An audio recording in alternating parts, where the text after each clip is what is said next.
Hello friends, என்ன நான் பலாப்பழத்தோட உட்காந்துருக்கேன்னு பார்க்குறீங்களா? இது எனக்கு ரொம்ப ஸ்பெஷலுங்க. ஏன்னா ஒரு 15 இயர்ஸ்க்கு முன்னாடி நான் ஒரு பலா கொட்டை வச்சு வளர்ந்துச்சு. அது இப்போ ஃபஸ்ட் டைமாக எங்கள் வீட்டில் காய்ச்சிருக்கு. 2 டேஸ் முன்னாடி என் தம்பி ஊருக்கு போனப்போ அம்மா கொடுத்து அனுப்புனாங்க. பழுக்க வச்சு இன்றைக்கி தான் கட் பண்ணலான்னு பார்க்குறேன். எப்படி இருக்குது பார்க்கலாம் வாங்க. இல்லடி, கத்தியை ஷார்ப் பண்ணுறேன். அப்பா ஏற்கனவே ஒரு கத்தியை பலாப்பழம் கட் பண்ணுறேன்னு சொல்லிட்டு போன மாதம் உடச்சிட்டாரு. இது நல்லா கட் பண்ணும். அதனால சரி, இப்போ ஒரு இரும்பு கத்தி இருக்கு, அது வந்து துரு பிடிச்ச மாதிரி இருக்கு. அதனால இந்த கல்லில் போட்டு தேய்ச்சி, இது சாணக்கல் இது பேர், இதில் தேய்ச்சா கொஞ்சம் ஷார்ப்பாகும்.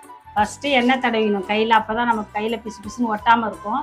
கத்தியிலே நல்லா எண்ணெயை தடவிட்டு அதுக்கப்புறம் கட் பண்ண ஆரம்பிங்க. ஃபஸ்ட்டு 2ஆக பொழந்து அதுக்கப்புறம் தான் சொலை எடுக்கலாம்.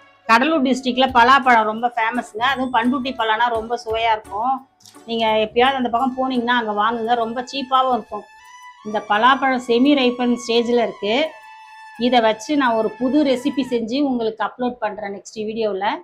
தேங்க்யூ.